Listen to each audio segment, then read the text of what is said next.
Buenas noches. Mi nombre es Isidro Casa Recendis. Bienvenidos al canal Relato a Media Luz.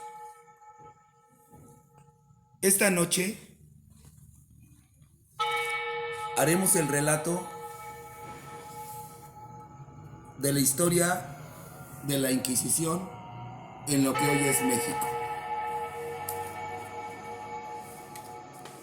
La historia del Santo Oficio de la Inquisición se remonta hacia el año de 1216, cuando Domingo de Guzmán obtuvo la aprobación del Papa Honorio III para fundar la Orden de los Hermanos Predicadores, también llamados dominicos, encargados de la Inquisición, que significa pregonar por la fe, de donde se deriva la palabra Inquisición. Años después, el Papa Gregorio IX organizó la Inquisición como un tribunal designado a perseguir las herejías, pero siempre dependiendo de la Santa Sede. España, en el año de 1478, fue nombrado el primer país que obtuvo la facultad de organizar el tribunal y de designar a los inquisidores por parte de sus soberanos, los reyes católicos Isabel y Fernando, obteniendo una poderosa arma de dominio sobre todos sus súbditos. La Inquisición quedó constituida en España con el carácter de órgano judicial, cuya divisa fue exsurge, domine, judica causarum tuam, que significa levántate, Señor, y juzga tu casa. Las actividades inquisitoriales en México comenzaron inmediatamente después de consumada la conquista, aunque fue hasta 1571 cuando se establece el Tribunal del Santo Oficio de la Inquisición, cumpliendo funciones dentro de la sociedad y de la política de la colonia, pero no fue uniforme dentro de los 3 siglos de su existencia. La historia de la Inquisición en México ha pasado por 3 etapas, siendo esta la Inquisición monástica, que aparece entre los años de 1524 a 1534, la Inquisición episcopal, que se establece entre los años de 1534 a 1571, y la llegada del Tribunal del Santo Oficio en 1571. Fray Martín de Valencia, en 1524, trae a su cargo el oficio inquisitorial dentro de su labor misionera. En 1526 llega la Orden de los Predicadores o Dominicos para hacerse cargo de la función inquisitorial, siendo Fray Domingo de Betanzos el fundador de esta orden en la Nueva España.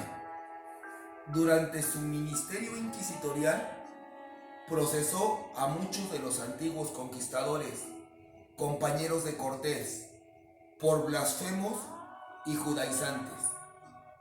En 1530 llega Fray Juan de Zumárraga, trayendo consigo el cargo episcopal e inquisitorial, pero es hasta 1534 cuando se consagra obispo de la Nueva España, ejerciendo actividades de inquisidor como una función más a su cargo. Durante el periodo en que Zumárraga detenta el cargo de obispo de 1534 a 1544, ocurre el proceso de don Carlos Omotostle, un cacique descendiente de Nezahualcóyotl, que aún persistía en la idolatría e incitaba a los indígenas a rebelarse en contra del dominio de los españoles. Zumárraga lo condenó a la hoguera, hecho que llamó la atención de la corona, que censuró su proceder y que desde entonces se prohibió juzgar a los indígenas por ser nuevos en el cristianismo, como quedó asentado en la recopilación de las Indias, aunque don Carlos no fue el último indígena procesado inquisitorialmente. En 1544 llega el visitador Francisco Tello Sandoval, en el que recaen las facultades de inquisidor. Sería, con Alonso de Montúfar, el segundo obispo de la Nueva España. Debido a la situación que reinó durante la etapa episcopal de la Inquisición, la corona decide que sus colonias debían pasar a la jurisdicción del Inquisidor General de España y del Consejo Superior de la Inquisición, creando de esta manera Felipe II dos tribunales del Santo Oficio para sus colonias, uno en Perú y otro en México.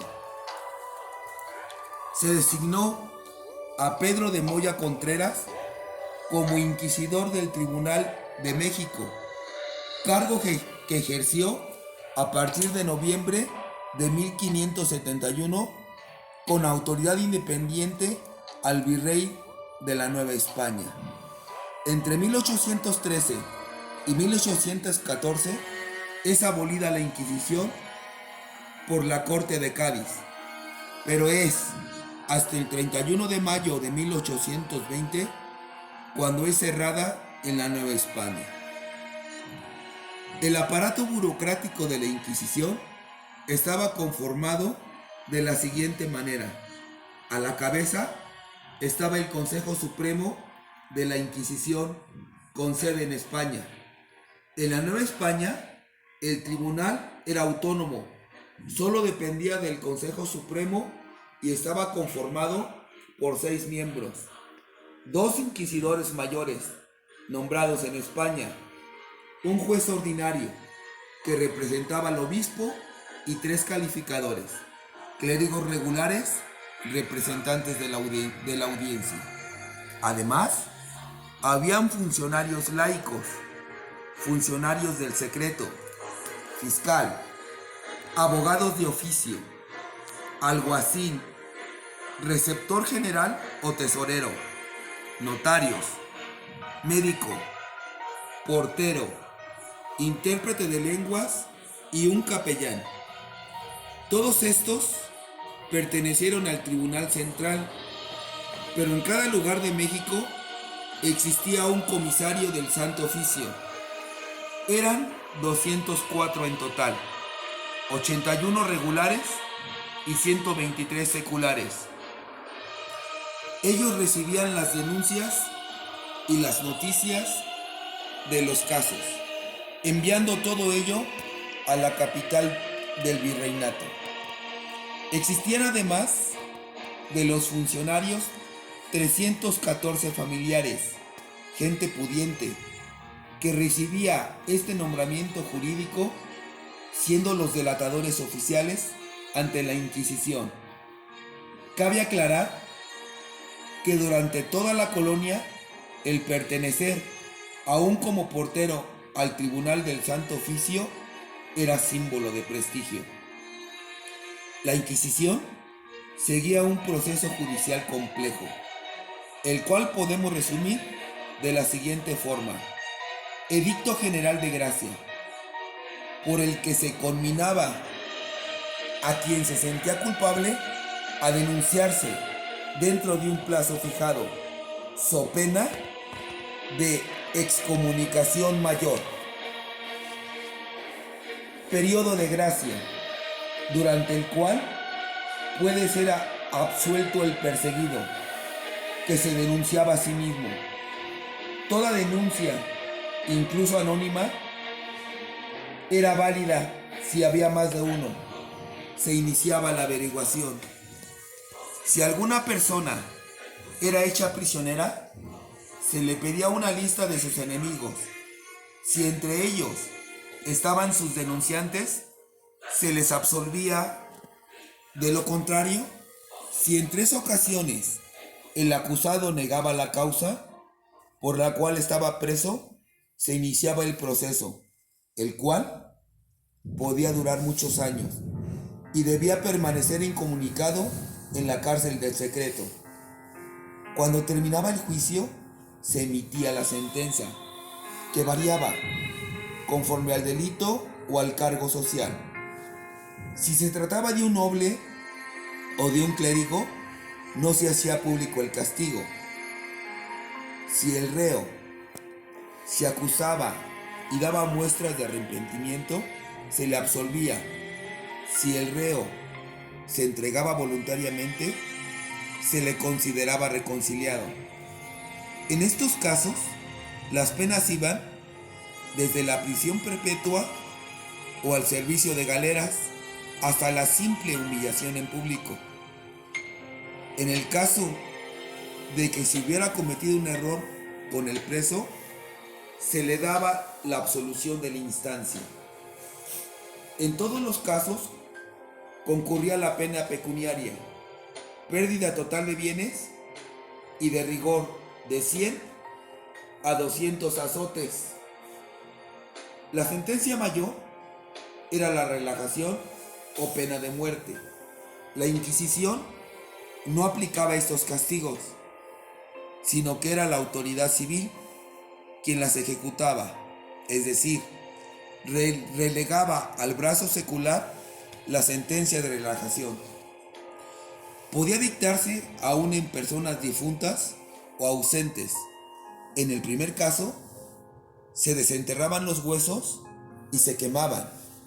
En el segundo caso, se hacía el simulacro de quemar al ausente, a lo que se le denominaba relajar en estatua.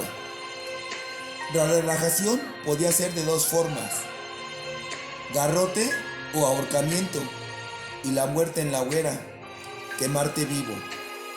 Los reos sentenciados se acumulaban en la cárcel de la Perpetua hasta celebrar los actos de fe, que eran actos públicos en que se exhibían a los presos portando una vela verde, soga al cuello, una coraza, especie de mitra, y una túnica llamada San Benito de color amarillo,